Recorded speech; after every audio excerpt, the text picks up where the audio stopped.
objective of this course is to teach you how to create and maintain schedules in P6 Professional. At the end of the course you'll be able to build a detailed plan, customise the environment, maintain baseline information and get data in and out. Okay, so the content for today, we'll see how far we get through this. We'll look at how the data is stored within P6. We'll have an overview and navigation of the tools, talk through creating a project. There's lots to cover.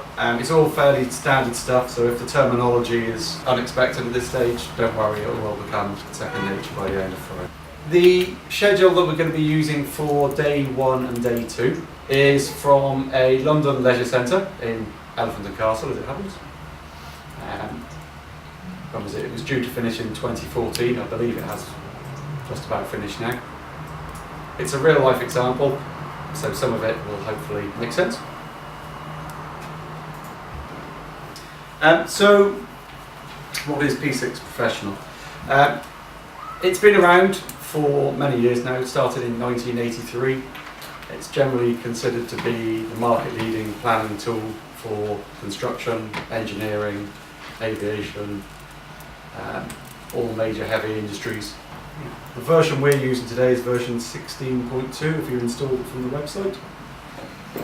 Now, the way the data is shown on screen is governed by what are known as layouts.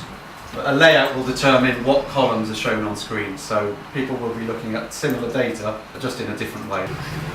What I'd like you to do is import a layout that I've sent you. So just have a look on my screen. Here I'm pointing to the layout. You've got this little triangle here. If you just click on that and select Layout Open. Okay, so your screens will look different to mine, and we're going to import a file that will make it look similar. It's called a layout. Layout Open. It asks you if you want to save any changes, or if it does ask you, just click No. And then I want you to click on the Import button, just down here. What we're looking for is a file called projects.plf. It's one of the files we sent across in the zip file. So once you've found the file, if you click on it, so it's highlighted, and then click Open, and then we'll ask you the question, where do you want to, or how do you want to save this layout? So just click Save, and you will have something that looks similar to that. You may have a few other layouts in there, that's fine.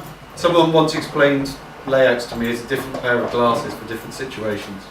They allow you to see different bits of information, and that's all it is. If you click on Open now, you should have something that looks like this.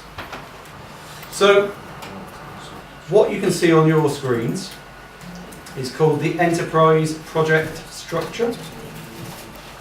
Enterprise Project Structure is very similar to a folder structure in Windows. So you'll have a top level folder, which might be the C drive, and underneath that you will have documents and photos and things like that.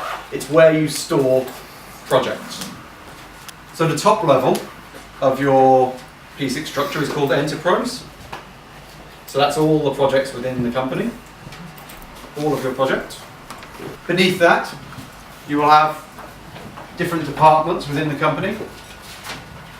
Engineering and construction, energy, product development, manufacturing. You should have something similar on your screens. Series of departments, if you like. Split down into sub-departments, programs, and eventually you get to the project itself.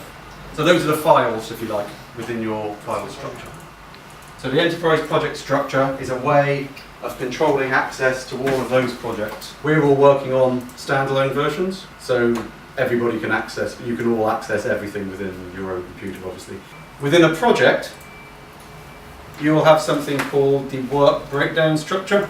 So, to give you an example, if I was building a car, I might have one section of work saying we're going to have people designing it, we're going to have people building it, and we're going to have people testing it. And they might be 3 separate work breakdown structure parts. Okay? And within each of those, within design, they might be designing the structure of the car, they might be designing the engine, they might be designing other bits of the car. And they would be different parts of the WBS structure.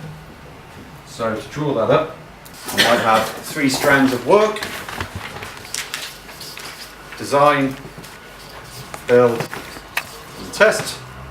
And within build, there will be separate parts for building the frame, I don't know much about cars.